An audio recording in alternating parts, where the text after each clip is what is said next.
FabvL, and this is Archive of 12, and today we are reacting to a new FabvL song. This is FabvL's Law song, I'm to Blame, featuring DizzyEight about One Piece. I still have never seen One Piece. I have no idea what it's about, aside from like Monkey D. Luffy trying to become king of the pirates.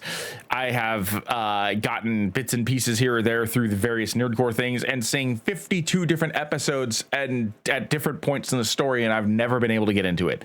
So yeah, take that for what it is. I'm looking forward to trying to expand that, however, and I know that a lot of people have insisted that I try to get into One Piece. So if you guys want me to do so, I will start reacting to it over on my Patreon, and I'll probably just release that that particular series for free.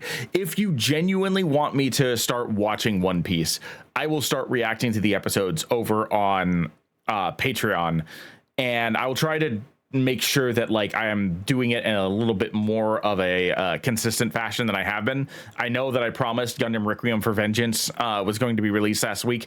Did not happen like I was expecting it to. I got way too busy, and it'll be uploaded probably today or tomorrow because I actually have the next 2 days off. So yeah, but if you guys want to see a longer form reaction video that's about One Piece, I will sit through and try to get through the entire series as quickly as I can, with, you know, work and other things permitting. So if you want to go follow me over on my Patreon, that would help me out a lot, especially if you're doing one of the tiers, because that allows me to try and potentially earn a little bit more money, cut back my hours, focus a little bit more on YouTube and Patreon, and give you guys more quality content. So there's my plug there. Link will be in the description below for this video if you want to watch this without my commentary, because I will be pausing, I will be talking about it. Also, Patreon's down there below if you want to support me. And without further ado, let's get started.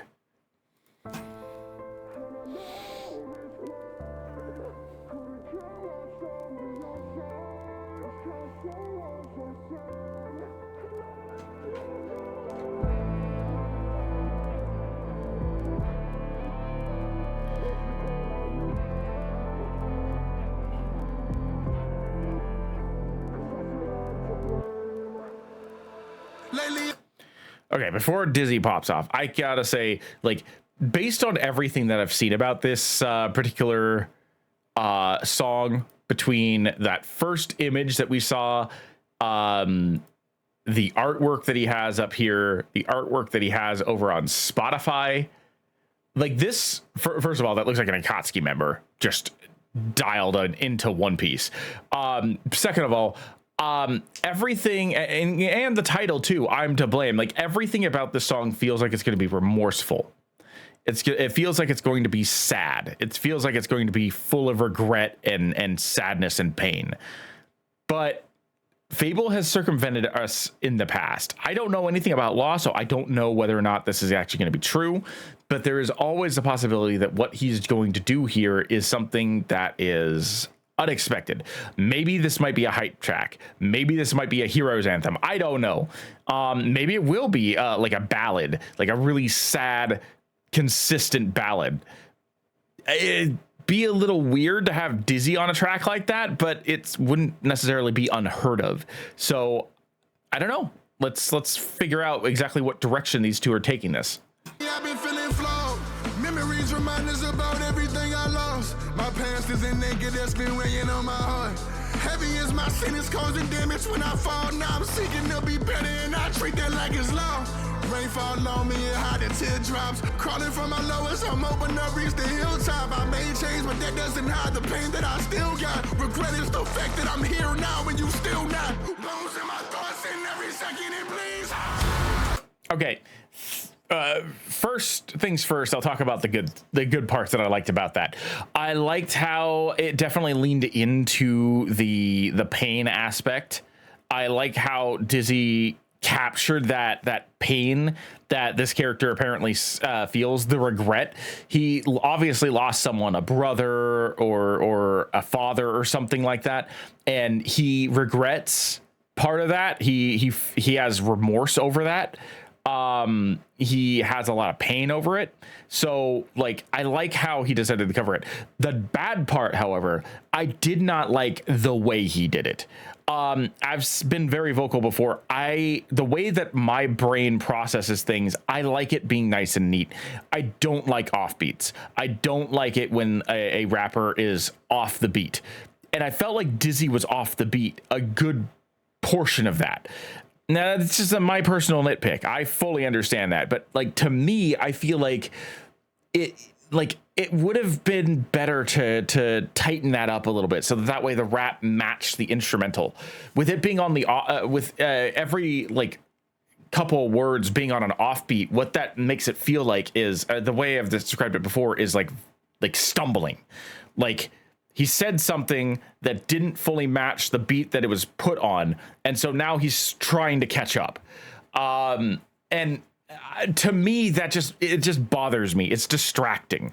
And again, like I said, I know that's a personal problem. Fully understand, but reaction videos are about describing what you're feeling and exactly what you're experiencing, and that is what I'm experiencing, is a lot of confusion and distraction from the way he decided to present his argument. Now, what he said, perfectly valid. The way he decided to do it confused me a bit.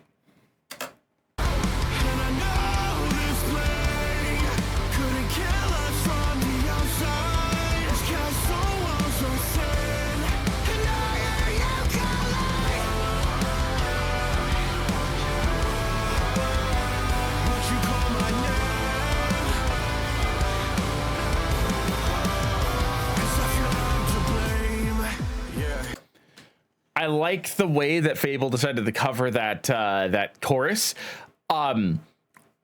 It was a little bit hype, a little bit remorseful. It kind of tied in both of what I was feeling was being said in Dizzy's section, where it felt like, you know, there was some pain behind it, but at the same time, there was also some purpose. So I really liked how it continued on with that, but it was the soft delivery of most of those words, the very subtle, pulled back, like soft delivery is the best way I can describe it, that FabvL used. Like that meant something. That felt nice to hear. That felt good to hear. And I like how he decided to cover that. Obviously, there were some screaming vocals in there, so I feel like things are going to get ramped up a little bit, and the beat seems to have picked up tempo as well. So there's a good chance that things are going to get a little faster. I'm curious to see if Dizzy's going to pop back in on this, or if this is going to be strictly FabvL from here on out. But I suppose it would make sense if that was... If Dizzy maybe had like one or two more parts to this. FabvL in the past has had Dizzy and him go back and forth during a verse. So I'm wondering if they're going to do the same here. I don't play God, I dissect fate. Scalpel in my hand, I'm cutting ties with the snakes. Heart up on my sleeve, no, heart up in a crate. Hit him with the room, I'll come and shift your mental state. Okay.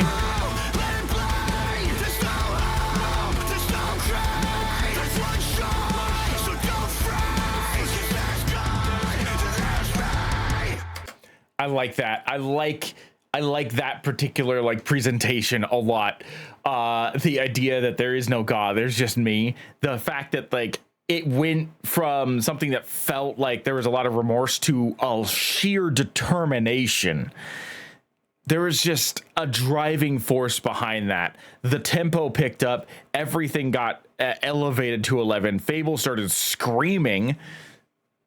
This didn't feel like someone who was sad or remorseful or regretful. This felt like someone who had lost something and was determined to right the wrong however he could. And I appreciate that.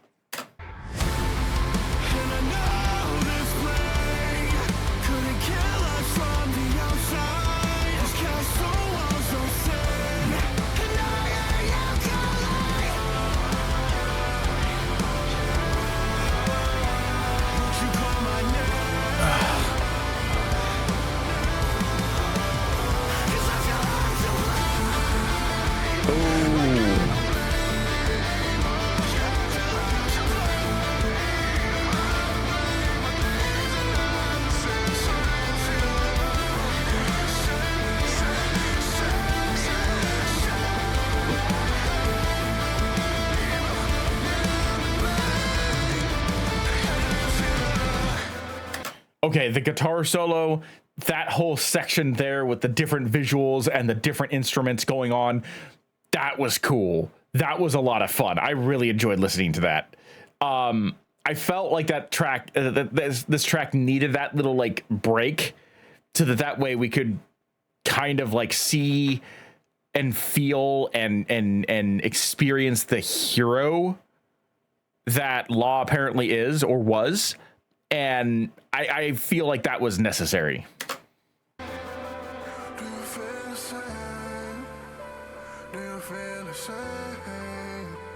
Do you feel the same?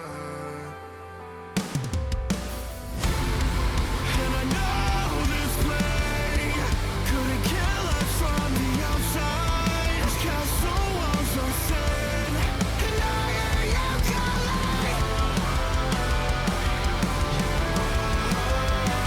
Won't you call my name? 'Cause I feel I'm to blame.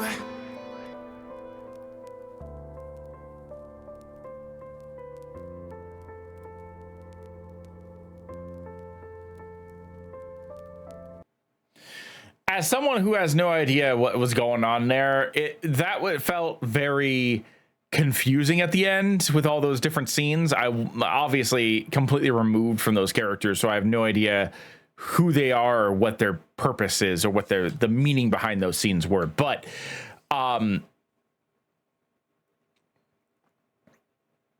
do appreciate the way that the instrumental covered so much, the way that the instrumental managed to like truly feel as if it was trying to capture the soul of the character. I feel like that was something that the rest of the song hyped up the hero that Law apparently is, but the ending part brought him down from like a godly character back down to normal. I'm assuming that the kid that was left behind by that clown guy is Law, and just the way that he managed to like capture the humanity of the character at the end of it with that beautiful piano and the fade, not quite fade out, but like the ending part of the song. It just, I don't know. It felt nice. It felt nice. That's all I can really say. But anyway, that's going to be it for me. Thank you for joining me. I am Markov12, and I will see you in the next video.